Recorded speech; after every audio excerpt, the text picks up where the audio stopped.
ఈనాటి యుద్ధ నౌక గద్దర్ గారి 76వ జన్మదిన సందర్భంగా ముఖ్య అతిథిగా విచ్చేసినటువంటి మనందరి ప్రియతమ నాయకులు గౌరవ ముఖ్యమంత్రి గారు రేవంత్ రెడ్డి గారు, అలాగే ఉప ముఖ్యమంత్రి శ్రీ బట్టి విక్రమార్క గారు, అట్లాగే సహచర మంత్రివర్యులు పొన్నం ప్రభాకర్ గారు, గద్దర్ గారి సతీమణి గారు శ్రీమతి గుమ్మడి విమల గద్దర్ గారు, అట్లాగే సూర్యకిరణ్ గారు, సంగారెడ్డి పృథ్వీరాజ్ గారు, కూనమనేని సాంబశివరావు గారు, గౌరవ శాసనసభ్యులు కొక్కిరాల ప్రేమసాగర్ గారు, అట్లాగే బీటీ రాజు గారు,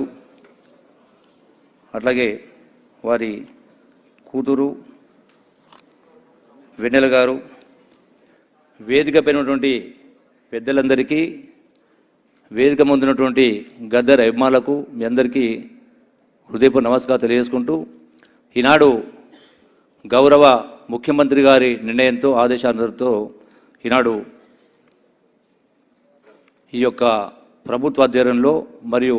గద్దర్ ఫౌండేషన్ గారి సూర్యకిరణ్ గారి గద్దర్ ఫౌండేషన్ ఆధ్వర్యంలో ఈ యొక్క జన్మదిన కార్యక్రమం ఏర్పాటు చేసుకుంటా ఉన్నాం. గద్దర్ గారి గురించి చెప్పాలంటే ఎన్ని చెప్పినా ఎంత చెప్పినా ఒడవని కథనే. మహానుభావుడు, మహోన్నత వ్యక్తి. లాఠీలు తూటాలో దెబ్బలు తిని అత్యంత పేద కుటుంబం నుంచి వచ్చి చివరి రక్తం పొట్టు దాకా తాడిత పీడిత ప్రజల అభ్యున్నతి కోసం, సమసమాజ స్థాపన కోసం అకుంఠిత దీక్షతో వెళ్ళినటువంటి యావత్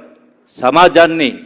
ఒక్క తెలంగాణనే కాదు యావత్ ప్రపంచంలో ఉన్నటువంటి తెలుగు జాతి కావచ్చు, భారతదేశంలో ఉన్న వివిధ రాష్ట్రాల వివిధ భాషల్లో కూడా మాట్లాడి యావత్ ప్రజానికాన్ని సంఘటితం చేసి, ఆ సంఘటిత శక్తి ద్వారా ఈనాడు తెలంగాణ రాష్ట్రం వచ్చిందంటే 100% గద్దర్ గారి అకుంఠిత దీక్ష, వారి మాట ద్వారా పాట ద్వారా సమాజాన్ని సంఘటితం చేసి ఆ శక్తి ద్వారా తెలంగాణ రాష్ట్రం సాధించుకోవడం జరిగింది. నాకు ప్రత్యేకంగా నాకు కూడా స్ఫూర్తి. ఎందుకంటే 2011వ సంవత్సరంలో నేను జిల్లా పాదయాత్ర సందర్భంలో పొద్దున్నే 6 గంటలు వేసి నాకు స్ఫూర్తి ఇచ్చినటువంటి పాట పొడుస్తున్న పొద్దు మీద నడుస్తున్న కాలం అనేటువంటి పాట. అంటే అలసట లేకుండా యావత్ ఎక్కడికి వెళ్ళినా కూడా, అంటే ప్రజలు యావత్ తెలంగాణ రాష్ట్ర ప్రజలు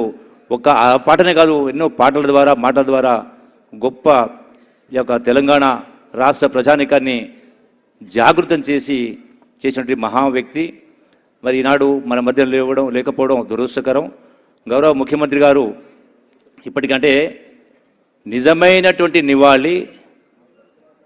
గద్దర్ గారికి నిజమైన నివాళి అంటే ఇప్పటికే ఏదైతే గౌరవ ముఖ్యమంత్రి రేవంత్ రెడ్డి గారి ఆలోచన మేరకు, ఆశయాల మేరకు నిజమైనటువంటి నివాళి యావత్ తెలంగాణ రాష్ట్రంలో ఏ తాడిత పీడిత ప్రజల అభ్యున్నతి కోసం నిరంతరం పోరాటం చేసిండో, ఏదైతే సంఘటిత శక్తిని ప్రదర్శించిండో మాట ద్వారా పాట ద్వారా, మరి ప్రతి గ్రామంలో ప్రతి మండలంలో కళాకారుల్ని కవుల్ని తయారు చేసి ఇలా సమాజాన్ని పట్టి పీడిస్తున్నటువంటి రుగ్మతలను తొలగించాలంటే ప్రభుత్వంతో పాటుగా సమాజం కూడా స్పందించినప్పుడే నిజమైనటువంటి బంగారు తెలంగాణ సాధ్యమవుతుంది. కాబట్టి మరి వారికి ఘనమైనటువంటి నివాళులు అర్పిస్తూ వారి లేని లోటును ఎవరు కూడా తీర్చలేనటువంటి చెప్పని మరొకసారి మనవి చేసుకుంటూ, మిగతా విషయాలు ఇప్పటికే గౌరవ ముఖ్యమంత్రి గారు ప్రకటించడం జరిగింది, ఆదేశించడం జరిగింది. వారి యొక్క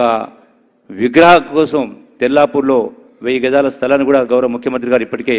ఆదేశాలు ఇవ్వడం జరిగింది, ఆర్డర్స్ ఇవ్వడం జరిగింది చెప్పని మనవి చేసుకుంటూ, ఈ అవకాశం ఇచ్చినటువంటి వారికి,